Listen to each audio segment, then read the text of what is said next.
and welcome back to Platform. This week, we're talking Stranger Things. Now, if you haven't seen the show yet, I would suggest you pause this video now, go watch all of season 1, and then come back. If, like myself, you have devoured all of Stranger Things and were just left wanting more, I have got you covered. Today, I'm going to be talking about some different reading recommendations, and I've tried to cover as many angles as possible. Alright, let's get to the books. First of all, we have The Outsiders. Now, if you like the traveling back to the past part of Stranger Things, plus the friendship and rivalry, then The Outsiders is a great one for you. This is set in a small town in Oklahoma in the 1960s, and there are two rival gangs, the Sox and the Greasers. Basically, I would say this is some classic YA, but with a brand new cover. There's actually also a film adaptation made of this book, which was filmed in the 80s. And did you know that the author was actually 15 when she started writing this book? Now, this book does not have any supernatural elements to it, but I've got plenty of other books to cover that off. Speaking of which, The Call of Cthulhu and Other Weird Tales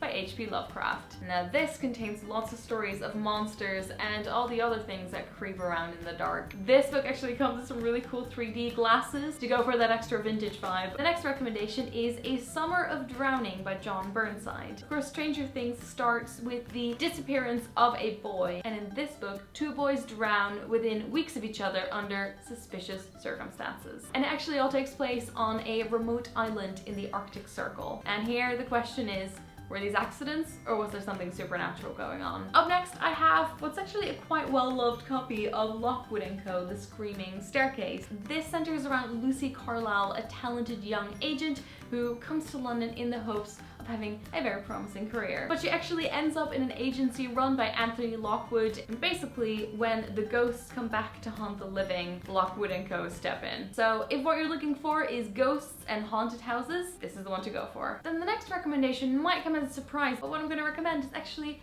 some Roald Dahl. Now, you might have read some of his books for kids, but I don't know if you also know that he wrote loads of short stories over the years. There's a couple of new collections with his adult short stories, and this one is a collection of stories about madness, and the subtitle is Tales of Fear and Unreason. Okay, so I've got two more left. The next one is Shirley Jackson's We Have Always Lived in the Castle. Now, this is good for the sort of more creepy and bizarre side. This is a story of two sisters who live in their big family home, only accompanied by their uncle, and one of the sisters has only very recently been acquitted of murdering the whole family. I don't want to give away too much of the rest of the story, but if you're into suspense and black comedy, then check this one out. And finally, of course, I could not leave out Tales of the Peculiar by Ransom.